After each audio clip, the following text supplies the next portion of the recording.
Hey, who feels like setting a record today? Let's do it with the most likes we've ever had on a Lakers report. And if I know one thing, it's likes lead to victories. The Lakers finally get a win last night. We're going to discuss that as well as the latest on the trade rumor market as well. So buckle up, like the video, and let's do it next on the Lakers report.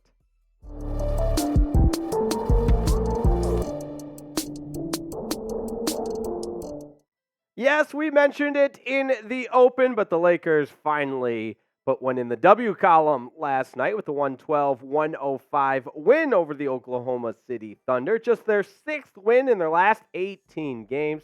Here's how they got it done. LeBron James had 25. AD, look at the night he had, 27, 15, and 5. Austin Reeves chipped in with 15 as well as 7 assists. Now, on the other side, they slowed down the Thunder. Jalen Williams did go off for 25. Shai Gilgeous-Alexander were with 24. But in the end, the Lakers stood tall with the 112-105 win over the Thunder. And maybe they just have Oklahoma City's number because that's the second consecutive time they've beat the Thunder. And as I mentioned, just their sixth win in their last 18 games. But maybe this is turning the tide. And you look at the production of LeBron James and Anthony Davis. When they are at their best, it will surely help this ball club play their best basketball. 27 for Anthony Davis, 25 for LeBron, and their ability to impact the game in all facets. 15 rebounds for Anthony Davis, 7 for LeBron. And at times we've said this team will only go as far as LeBron and his 39-year-old self, as well as AD. Here's what LeBron had to say after the game. When we have high assist games where guys are feeling in a rhythm, it's a pretty good game for us. We've got to try to look at this and be more consistent with that. And I think consistency is the key. And part of getting back to that level of consistency, and we've talked about this at length, is finding a starting lineup that gels, that connects, that's in rhythm. And this starting lineup seemed to be in that, as LeBron alluded to. You got D'Angelo Russell at the point, Austin Reeves in the backcourt at the shooting guard position, LeBron and AD up front, and, of course, Taurean Prince at the center. But I know positions are what they are. But point being, this starting five seemed to have struck a chord of familiarity, a chord of cohesiveness, and Austin Reeves even alluded to that post-game, saying the Lakers feel comfortable with the return to that original starting five. Now, there's been lots of reasons Darvin Ham had to go away from that starting five, injuries, poor play, this, that, and the other. But I think circling back to that nucleus, to that consistent level of play among this starting five, is going to bode in the right direction for the Los Angeles Lakers. Here's what Darvin Ham had to say after the game regarding the starting lineup, saying this is the lineup we started with this year and something that we feel comfortable with. We've had some chemistry together, and we like what we can do with this group. And again, I'm not here telling you all the Lakers' issues are fixed with one starting lineup, but I think it is worth noting that returning to this starting five has equated to a more consistent level of play, and hopefully that will help this Lakers team in the effort to start stacking up more victories and ultimately a more consistent level of play to work their way up the Western Conference standings. Now, I think there's a lot to take away from this game, but I want to hear from you. Let me know what you liked from the performance last night, other than just the final score and the victory for the purple and gold. But I liked the level of chemistry. The assists were high, as LeBron alluded to, and just overall rhythm it seemed this team was playing in from start to finish. But let me know what you think in the comments. Now, NBA trade deadline is rapidly approaching. In fact, day by day, that's how the calendar works, but it'll be here and gone before you know it.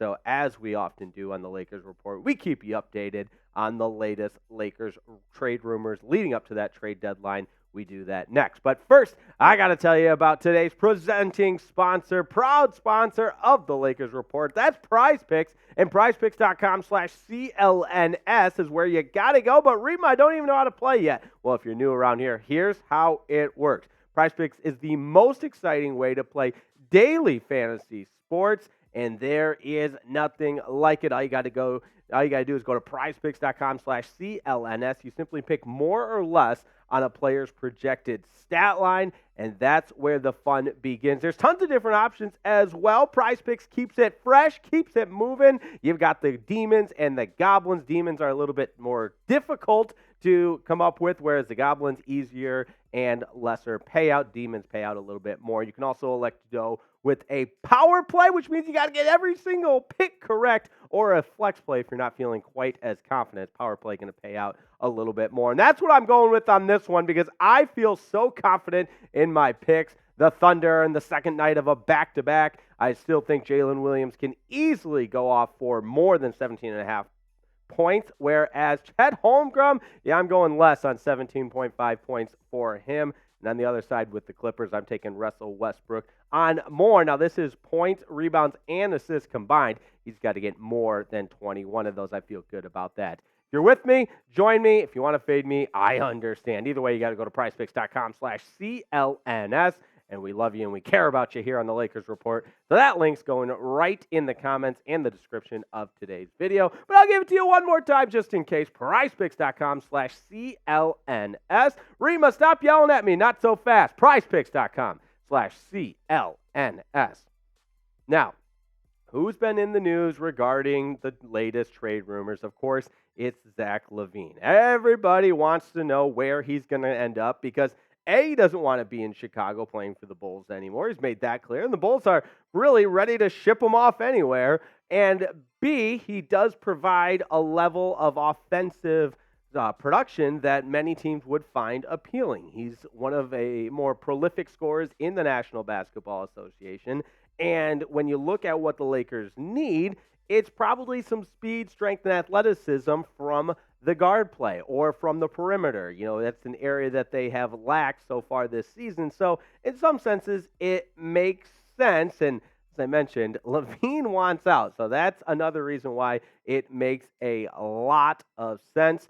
But when you look at the latest from ESPN insider Brian Windhorst, this is pretty telling. And he doesn't really leave much to the imagination here. Brian Windhorst earlier this week saying, I think there's a 0% chance of the Lakers trading for Zach LaVine. So not even giving it a slight chance or less than 10%. No, he's saying 0% chance the Lakers are trading for Zach LaVine. So here we are leading up to the trade deadline, and whether you like what you see on the screen with the statistical production or not, it sounds like, according to Brian Windhorst, there's a 0% chance that Zach LaVine ends up in LA. But you see the production there, over 20 points per game, assists per game at 4, and the efficiency, shooting 45% from the field and 34% from the long line. Again, all things that a lot of teams would probably want to have, but I'm guessing it would take quite the haul in return to bring Zach LaVine. And